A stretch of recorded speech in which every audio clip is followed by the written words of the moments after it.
Pemirsa, selain dua terduga teroris yang tewas dalam penyergapan di Solo, Jawa Tengah, ada satu terduga teroris yang tertangkap dalam keadaan hidup di Karanganyar, Jawa Tengah.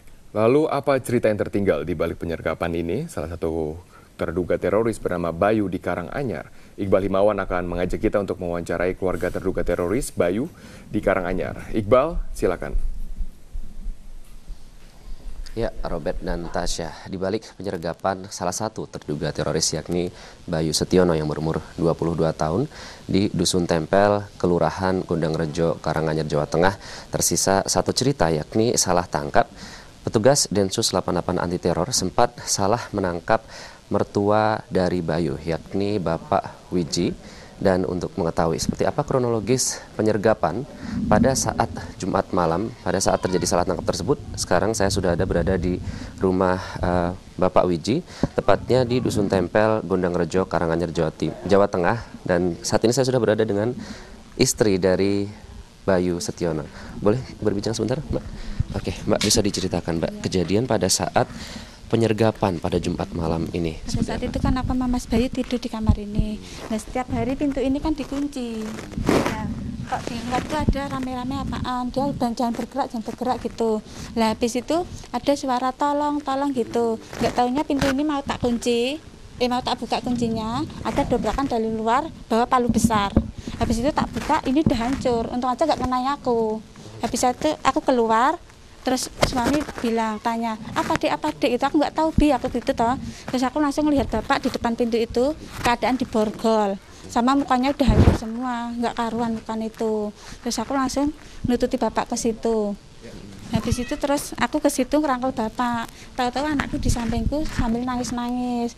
Lah aku nggak sempat ngelihat suami, dia apa kan juga nggak tahu. Tapi pada saat itu Bayu sendiri melawan atau gimana? Enggak. Dia langsung di sini langsung ditangkap sama Densus.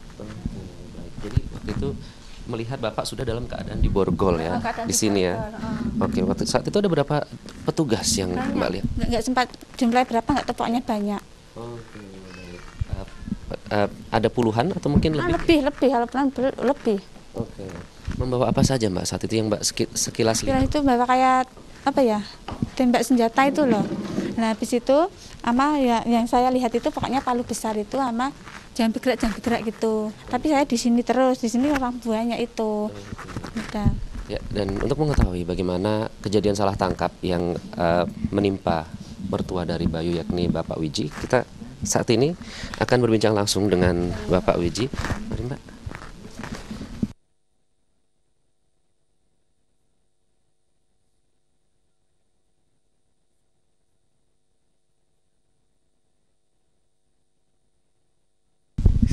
Saya baru tidur, Pak. Saya kaget.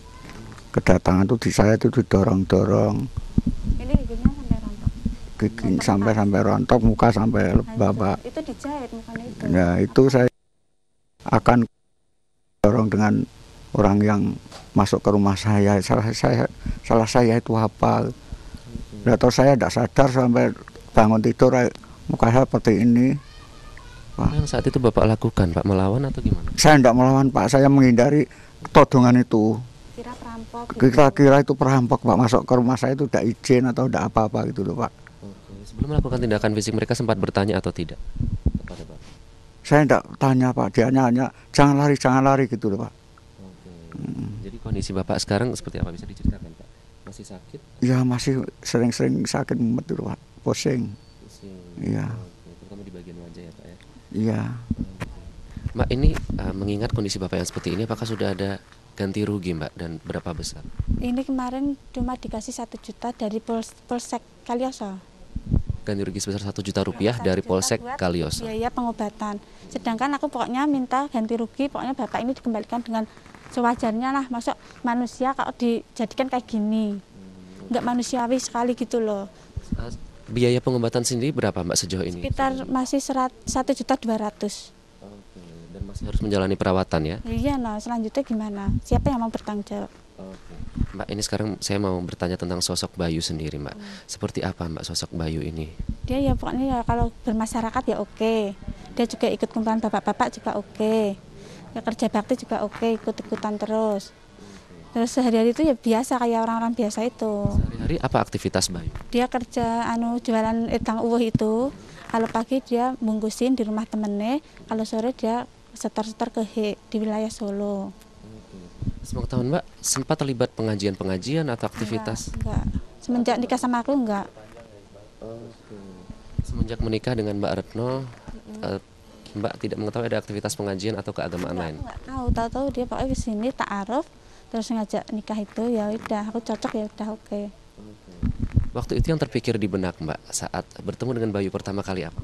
Ya, ya pokoknya lah kayaknya cocok gitu aja.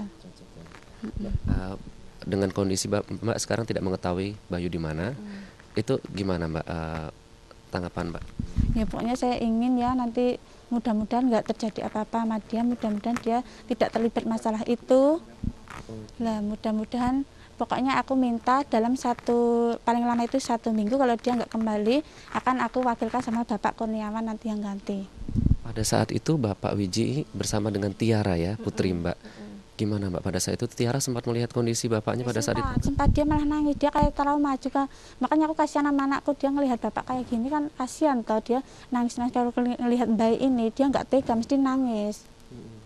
Jadi kan aku kasihan sama dia nanti kalau down itu loh Mas. Mbak sempat mengetahui gimana perasaan Tiara saat ini dan apa yang Mbak rasakan? Pokoknya Tiara itu kalau ke rumah ini tuh ketakutan terus ada nih.